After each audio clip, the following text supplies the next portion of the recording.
Radio Sucesos 101.7 FM presenta su noticiero Sucesos con Milton Pérez y Verónica Larrea. Un periodismo libre para una democracia plena. Los hechos y las opiniones de los sucesos que marcan nuestro tiempo.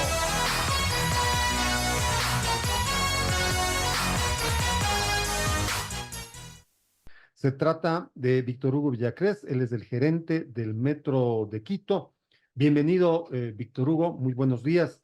La ciudadanía quiere saber cómo va el Metro de Quito, que no es un proyecto, ¿no? Esto es una feliz realidad. Bueno, felicísima en el mes de diciembre. Estábamos conversando antes de la entrevista sobre que fue un auspicioso inicio, sin duda alguna, pero que hubo de poner el freno de mano por las condiciones prevalecientes a nivel nacional el 9 de enero. De ahí, ¿cómo se ha venido desplegando la actividad del metro? Quizá alcanzó los niveles de diciembre. Víctor Hugo, bienvenido. ¿Cómo está, Edgar? Buenos días. Un saludo a la gente que nos escuche y que nos ve a través de las redes sociales. Sí, empezar diciendo que a partir del 1 de diciembre, Quito tiene otra cara. Quito generó una ilusión movilizadora, una ilusión que se basa, digo yo, en 4 pilares. Primero, el orgullo de sentirse quiteño con el sistema de electromovilidad que hoy por hoy sigue siendo el más moderno de América Latina. Después de eso, la mejora en productividad que la gente sintió, es decir, ese potencial de una ciudad que tiene ya uno de los valores agregados brutos más altos si lo compara con los otros 221 cantones, o 220 cantones, con Quito los 221 cantones. Entonces, también el dinamismo aún mayor de la economía que se sintió en el mes de diciembre, el ahorro de tiempo para la gente, Esto creo que es que fundamental, ¿no? Porque había gente que durante muchos años ha tenido que, perdón el término, jalarse 2:30, 3 horas, mire. ¿verdad? Para llegar a su lugar de destino y que ahora eso se le facilitó en 35 minutos. Eso no tiene precio. Por supuesto, nosotros tenemos relatos de gente, sobre todo que vivía, por ejemplo, por Solanda, que vivía por Quitumbe, y le dice, yo tenía que ir a Universidad Central, una niña que estudiaba Derecho, nos hacíamos 1 hora y media, ahora me hago 19 minutos. Estoy de acuerdo. Entonces, claro, eso no tiene precio. Y finalmente le decía el cuarto pilar, la reducción de emisiones. Entonces, Quito pasó a ser de esas capitales modernas de América Latina que tienen un metro. Y después sí, lo que usted decía, ha sido un inicio auspicioso, un inicio muy importante para nosotros, que de algún modo tuvo un freno, un corto freno por lo que ocurrió en esa semana entre el 12 más o menos o digamos un poquito antes, ¿no? Entre el 8 de enero, para ser exactos, y el 12 de enero. Esa es una semana complicada para el país por lo que ocurría en términos de seguridad, y lo mismo lo sintió Metro. Metro empieza a ser un termómetro de lo que ocurre en la economía quiteña, de lo que ocurre en la economía ecuatoriana, de esos frenos que puede haber. ¿Por qué? Porque finalmente el metro en sí no es un objetivo, es un medio de transporte sostenible y es un medio que le permite alcanzar objetivos como ciudad. Entonces, en ese contexto, uno pudo observar, por ejemplo, la demanda más corta que hemos tenido de viajes en los primeros 90 días en los que hemos alcanzado, valga decir, 12 millones de viajes, 12 millones de ilusiones que se han movido, pero el día 10 de enero registramos la menor demanda de todos estos primeros 90 días con ¿Cuántos viajes hubo? 53.000 viajes. Y como yo le decía, por ejemplo, el viernes anterior, que estábamos iniciando mes, viernes 1 de marzo, 164.000 viajes. Entonces, ya la gente podrá hacer la diferencia. Y claro, esto también de algún modo ha trastocado las estadísticas. Nosotros estamos con un promedio de viajes en total de los primeros 90 días de 134.000 viajes. Pero claro, uno analiza y dice, a ver, diciembre tuve un promedio de 143.000, enero tuve un promedio de 124.000 y para febrero nos recuperamos a 136.000. Si usted me Se puede pregunta, establecer una tendencia, una proyección. exactamente, eso es lo que yo le iba a decir. Si usted me pregunta una proyección, yo diría que estaremos entre 135 y 140.000 viajes. Esto es poco mucho. Bueno, los estudios de Metro Madrid que se hicieron para la construcción daban cuenta de que Metro empezará de manera exitosa si cumple 120.000 viajes diarios. Y los estudios de Cali Mayor, que son estos estudios de todo el plan maestro de movilidad, daban cuenta de que Metro debería empezar con 130.000 viajes diarios. Bueno, superamos las dos proyecciones, no son ni 120 ni 130, estamos entre 135 y 140. Ahora, el objetivo nuestro es paulatinamente llegar a aquellos 370.000 seguramente viajes diarios, que podremos hacerlo eliminando ciertas restricciones en el tránsito en superficie, pero también cobijando de algunos otros elementos a este sistema que encuentra varias oportunidades de mejora, justamente en el poder transitar diariamente y saber qué es lo que demanda la ciudadanía y qué es lo que nosotros tenemos que ajustar y corregir. ¿Cuál es la cantidad de viajes necesario para que se cumpla con el repago de los préstamos? Va a depender muchísimo. A ver, del repago de los préstamos, este es un tema que se lo viene haciendo ya. Recordemos que más o menos a breves rasgos el 50% lo hace el gobierno central, el 50% lo hace el gobierno local. En este tipo de proyectos de infraestructura, más que el repago de los créditos, uno tendría que hablar de la sostenibilidad financiera en el tiempo. Es decir, que Metro pueda ser Claro, capaz de pagar su operación, su es fundamental, mantenimiento y claro. el gerenciamiento de la empresa. Hacia eso queremos caminar. Fíjese, Edgar, el 100% del transporte subterráneo en América Latina es subvencionado. Nosotros tenemos como reto, como objetivo, esto nos ha No se dicho, diga aquí en Quito. claro, pero nuestro reto, y ahí entra esa visión planificadora de nuestro alcalde, Pavel Muñoz, nos ha dicho, yo quiero que seamos el primer metro sostenible financieramente. Y O sea, para eso totalmente autónomo, que pueda convalidar la operación. usted lo ha dicho, y para eso estamos caminando con un estudio que en este mismo mes lo vamos a entregar al alcalde, de ingresos tarifarios y no tarifarios, es decir, cómo conseguir con una serie de elementos sostenibilidad financiera. Acuérdese que va a depender no solamente del número de viajes, va a depender de la tarifa de cada viaje, pero también va a depender de los ingresos no tarifarios. Y ahí tenemos temas como la publicidad dentro de estaciones, como la conectividad, temas como los espacios comerciales en estaciones, tenemos metro en Y superficie, está trabajando en todo eso. todo eso se está Que trabajando yo porque recuerdo el nuevo aeropuerto, pues para la época, el de Tababela, empezó pausadamente con eso y ahora usted ve, hay cualquier cantidad, ¿no es cierto?, de auspicios publicitarios que entiendo serán importantes para solventar su operación. y usted trae muy bien el ejemplo, Edgar, porque eso es lo que tiene que pasar con Metro de Quito. Es decir, en el tiempo mutará a ser esa empresa que tendrá algunos elementos, y no solamente publicitarios, sino, por ejemplo, lo que sucede con la modificación de la superficie. Metro tiene 15 estaciones, le llama a la ciudad a ser una ciudad policéntrica, con una serie de elementos en cada una de las estaciones. Nosotros hemos presentado al menos dos dentro del seno de la alcaldía, conversando con la Secretaría de Hábitat, por ejemplo, lo que puede hacerse en la zona del Recreo, un espacio muy lindo para hacer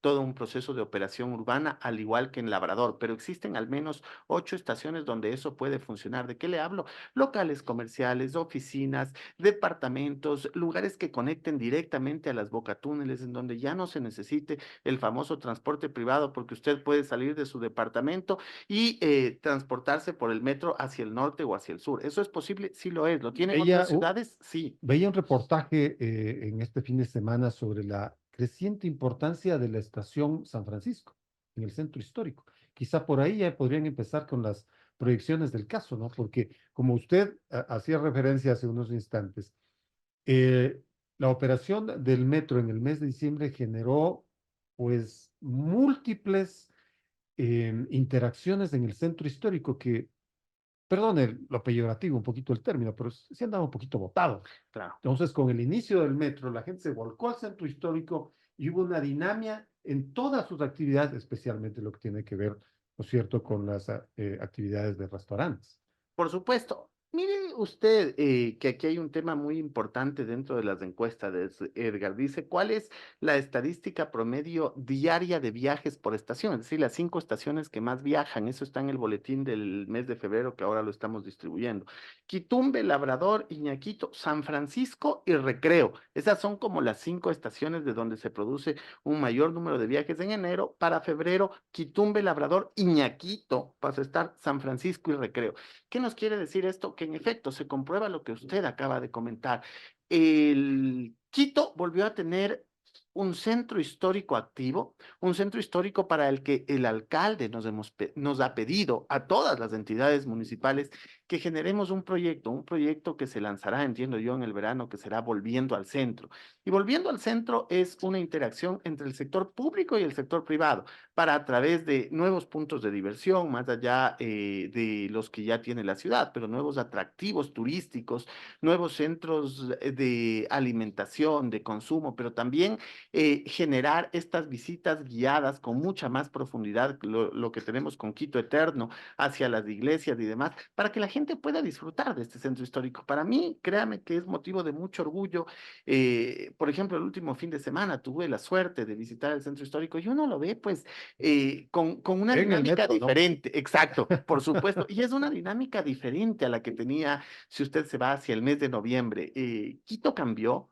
Quito es lo otro, pero sí necesita del empuje y de esta cooperación entre el sector público y el sector privado para juntos generar una ciudad más productiva, pero con mayores oportunidades. Y esto es importante también en términos de empleo. Edgar, acuérdese que Quito lamentablemente tiene una de las estadísticas más altas de desempleo a nivel de ciudad. Entonces, Lamentablemente así es. ¿cómo Metro logra cobijar esto para generar nuevas oportunidades? Creo que ese es el reto que tenemos. 7 de la mañana con 55 minutos en Noticiero Sucesos del gerente de Metro Quito, Víctor Hugo Villacrest.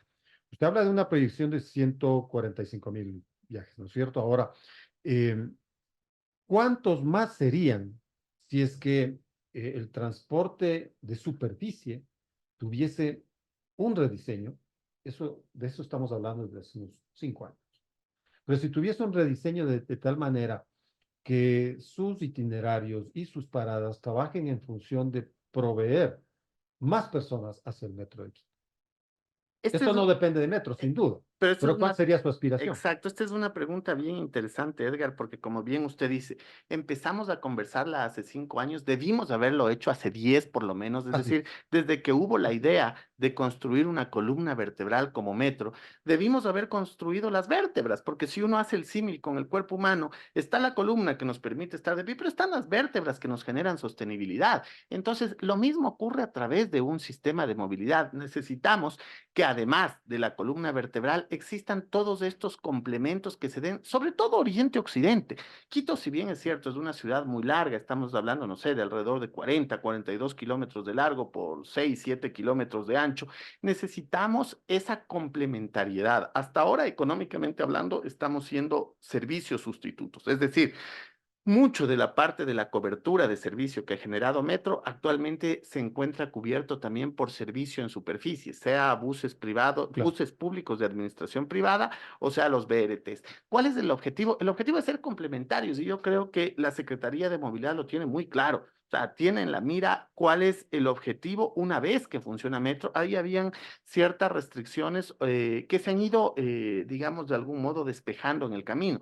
Una tiene que ver, por ejemplo, con el anhelo este que tenía la ciudadanía de poder tener una tarjeta para moverse, una tarjeta ciudad. Que le sirva para todos los mecanismos de transporte. Eso que usted acaba de decir es lo más importante. ¿Por qué? Porque en ciudades como Cuenca, lamentablemente, se dio el hecho de que los buses tienen una tarjeta, los otros sistemas tienen otra tarjeta, y eso ha complicado muchísimo los esquemas. Entonces, usted tiene un tranvía con una tarjeta, los buses con otra. Acá desde el primer día se pensó en una tarjeta abierta. Entonces, esa tarjeta abierta le permite que todos los esquemas puedan tener un mismo protocolo, que todos los esquemas funcionen bajo una misma tarjeta. Y esto es fundamental. Nosotros hemos llegado a entregar en estos primeros 3 meses 170,000 tarjetas. Si uno revisa este anhelo que teníamos desde 1995 como ciudad, nunca se había alcanzado tantas tarjetas de transporte circulando.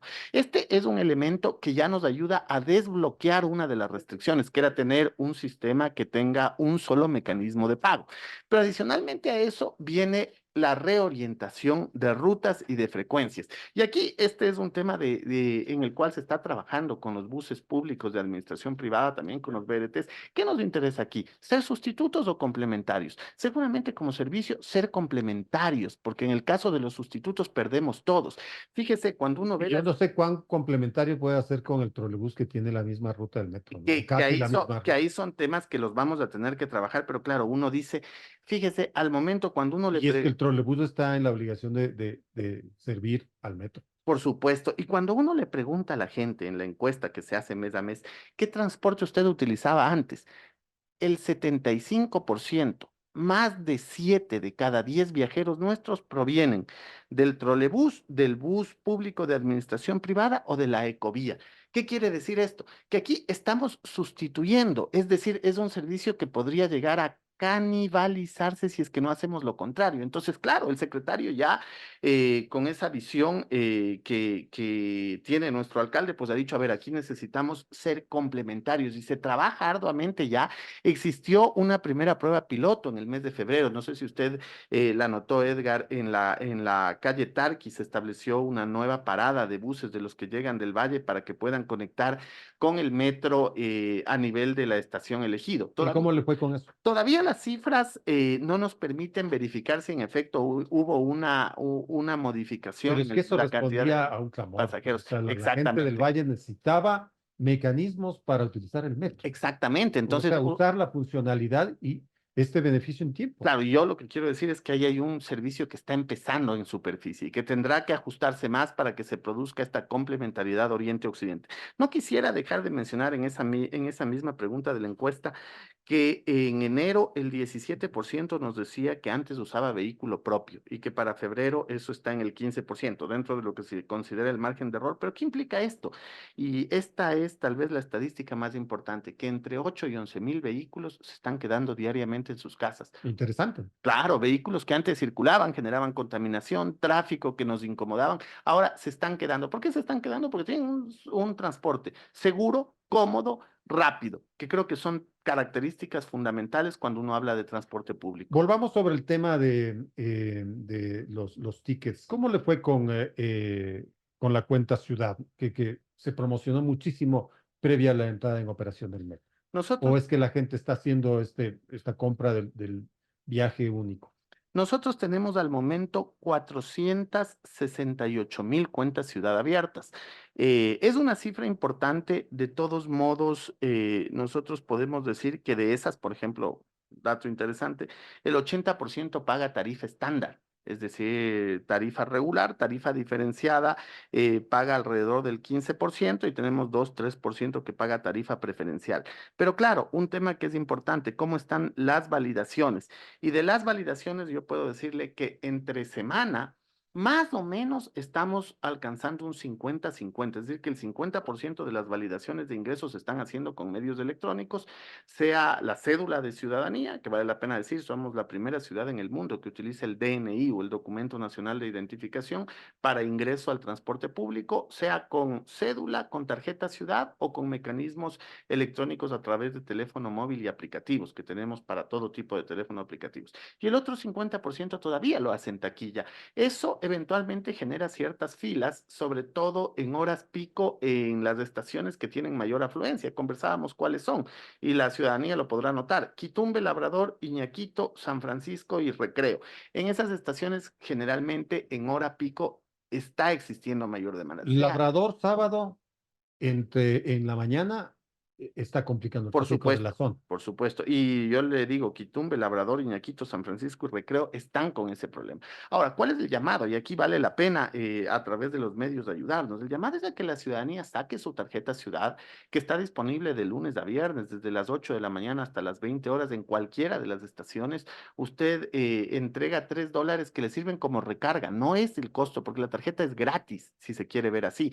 Pero el plástico no tiene costo, pero $3 de recarga y la gente podrá acceder. Este es un paso previo importante, Edgar, para cuando llegamos a la tarifa única, es decir, para este proceso que podamos pagar tanto en superficie como en subterráneo con la misma tarjeta como tarifa única. Es importante tener la tarjeta, porque si no va a ser muy complicado el que los buses tengan un modo de cobro, el metro tenga otro modo de cobro. Justamente allí está la valía y la importancia de contar con una tarjeta ciudad. Entonces, hacia allá caminamos. En fines de semana, lamentablemente, la estadística es al revés. 70% valida con ticket y 30% nada más desde electrónico. Entonces, todavía tenemos espacio y oportunidad de crecimiento ahí. Los temas de las incivilidades, que obviamente hay que seguir trabajando sobre eso, ¿no? Entiendo que el primer caso que de la persona que faltó al respeto a la infraestructura, no sé si esta persona que le grafiteó una de las estaciones, creo que ya fue solventado, ya tiene su sanción esa persona. Pero claro, se han dado algunos otros casos que hay que advertir a la ciudadanía. Por supuesto, a ver, hemos tenido alrededor de 100 casos, que esto evidentemente equivale a menos del 0,1%. Ahora, muchos de nuestros interlocutores, operadores y todos le van a hablar de incidencias, y le van a decir, hemos tenido algunos miles de incidencias, pero las incidencias tienen que ver, por ejemplo, con que encuentren un papel arrojado en los andenes, que no debería pasar, a que exista un derrame de líquido dentro de trenes, que no debería pasar porque está prohibido. Pero con todo y eso, si sumamos, para los 12 millones de viajes es menos del 1% de incidencias. Ahora, ¿cuál es el llamado a la ciudadanía? Llamados a que cuidemos. No va a ser más limpio el metro porque generemos un mayor número de barridas, sino porque la gente lo cuide. No va a ser más limpio el tren porque nosotros constantemente estemos pasando desengrasante, sino porque la gente no lleve líquidos y no derrame esos líquidos. Entonces, el llamado es cada vez más fuerte para cooperar con la ciudadanía. Yo desde el Claro, primer día, insistir en que no es posible comer, ¿no? Ni ingerir líquidos. exactamente, desde el primer día que iba a funcionar esto, yo le decía a la gente, cuide el metro y entiéndalo como una extensión de su domicilio. ¿Qué haría usted en su domicilio y qué no haría? Lo mismo puede hacer en la zona metro, es decir, pero estamos hablando de los dormitorios del domicilio. Seguramente la gente no va a botar desperdicios, no va a comer, y lo mismo pasa en metro, y esto tiene una lógica que es bien importante, y es que si cuidamos del sistema, el sistema va a estar activo, va a estar funcionando, va a tener menos fallos, pero eso depende del esfuerzo que realicemos juntos y sobre todo, nosotros desde la administración podemos hacer todos los esfuerzos, pero yo creo que nuestros 150.000 viajeros diarios o nuestros 12 millones de viajes que hemos complementado en estos 3 meses son aquellos que están llamados a cuidar aún más. He visto mucha cortesía, he visto que la gente se del puesto, he visto que mucha gente sí se toma inclusive el tiempo para si ven algo en el suelo limpiar, pero busquemos que seamos la mayoría y sobre todo, que no lo ensuciemos. Yo no creo que, nuevamente, que el Ensuciar o punto atentar, que es más importante, grave, ¿no? exacto, o sea, ya ese El otro individuo término. que lo utilizó como servicio público, Exactamente, servicio o sea, higiénico, ¿no? Qué terrible. uno no entiende en pleno siglo XXI, con un esquema tan moderno, que exista gente que todavía pueda tener esa desorientación en el momento de utilizar metro. No es servicio público, tampoco es lugar para grafitear, no es lugar para arrojar desperdicios. Existe un reglamento que sanciona, pero yo digo, más allá que la sanción está qué estamos construyendo como sociedad. El llamado es a las familias, a los centros educativos, y después, pues hemos lanzado la Escuela Metro, que ha tenido gran acogida. Muchas de las personas que han cometido estos actos deciden cambiar el pago en efectivo por horas de trabajo comunitario, y en esas horas lo que aprenden es más de cómo funciona Metro a través de unos cursos interactivos que hay. Y después, en cada una de las estaciones, comparten con la ciudadanía eso: quién debe utilizar los ascensores, quién debe utilizar gradas eléctricas, siempre transportarse por la derecha, evitar arrojar desperdicios. Yo creo que todos son elementos fundamentales al momento de cuidar este sistema que tanto le ha costado al país. Son casi 2 puntos porcentuales del Producto Interno Al Bruto, país. por supuesto. Víctor Hugo, para ir finalizando, surgió este tema de los olores en los trenes, ¿no? Y eso hay que aclararlo siempre porque al parecer no hay un sistema de aire acondicionado o de recirculación del aire en cada uno de los trenes. Por supuesto, este es un tema que me parece importante conversar. Yo siempre veo oportunidades de mejora y converso con la gente. A ver, en este tema yo creo que es importante decir que en días anteriores escuchamos al propio exgerente del alcalde Mauricio Rodas decir que en efecto fueron comprados así, fueron comprados sin aire acondicionado en el 2014. Ahora uno podría juzgar si fue un acierto o un error, pero mal haríamos en quedarnos en lo que hicieron en el 2014, sino en proponerles soluciones a la ciudadanía. Nosotros no somos una administración de criticar lo que se hizo, más allá de que sí a uno le llama la atención que en su momento se hayan comprado los trenes sin aire acondicionado. Ahora, hay que ponerles aire Eso iba a acondicionado. decir, tres elementos sobre la mesa. Primero, el análisis. El 80% de sistemas metro a nivel mundial no tienen aire acondicionado, el 20% sí lo tienen. Nosotros creemos, si a mí me pregunta hoy como administración, que sería importante ponerle. Pero lo otro que hemos tomado como medida de corto plazo, porque la gente necesita soluciones en el corto plazo y nosotros estamos aquí para brindar esas soluciones. Hemos pedido que se realice una limpieza profunda de todo el túnel. Entiendo que esto lo realizaron en este fin de semana y después que se encienda la circulación de aire, porque si bien es cierto, no existe aire acondicionado, sí existe ventilación. Entonces, que se encienda la ventilación en los trenes al máximo nivel con el objetivo de tener una circulación y ver cómo eso mejora el confort de la ciudadanía. Entonces, nuestra expectativa es analizar ahora en el mes de marzo cómo funciona el confort a partir del encendido a máximo nivel de lo que sería la recirculación de aire. Entiendo que es en los trenes, de las estaciones, no, yo he tenido, claro, para saber qué pasa, uno se mueve en diferentes horarios. Claro, Y ahí uno dice, ok, en las diferentes estaciones días. no pasa nada, pero sí pasa en los trenes, se siente un poco más de calor. Ahora conversaba con Metro Madrid, me decía, mira, en Londres, por ejemplo, no existe aire acondicionado, en París no existe, en Nueva York no existe, pero ¿qué hace la gente? Y esto también es un poco de cómo nos sentimos. La seguridad en el metro es importante y está garantizada. Si tengo mucho calor, a veces sí es importante también sacarnos el abrigo, la chompa, como para ir un poco más relajados. Sin embargo, nosotros como metro, y esto sí quiero decirle a la gente, nosotros no estamos responsabilizando ni al 2014, que fue cuando se compró sin aire acondicionado, ni tampoco le estamos diciendo a la ciudadanía, usted es responsable. Sí, en los temas de cuidado de metro, ahí sí somos corresponsables, pero lo que le estamos es proponiendo una solución.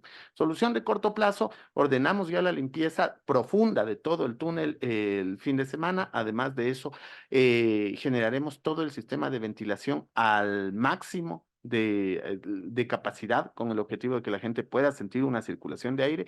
Y claro, ya hemos pedido las cotizaciones de aire acondicionado hace alrededor de 3 semanas, casi un mes pedimos las cotizaciones. Estamos esperando de la casa comercial que nos entregó los trenes la cotización para tomar las decisiones que así correspondan dentro de la administración. Nuestro objetivo, llegar a ser el transporte no solamente más moderno, sino más cómodo para los ciudadanos en términos de transporte público y la sostenibilidad financiera que también nos preocupa. Vamos a estar muy pendientes de todo esto para seguir conversando al respecto. Gracias, Víctor Hugo, Con por estar gusto a con usted, nosotros. Edgar. Un saludo a la gente que nos escucha y una buena semana de trabajo en esta, que es la semana que terminará con el Día de la Mujer. También vale la pena ahí decir que la mayor parte de usuarios en el mes de febrero fueron mujeres.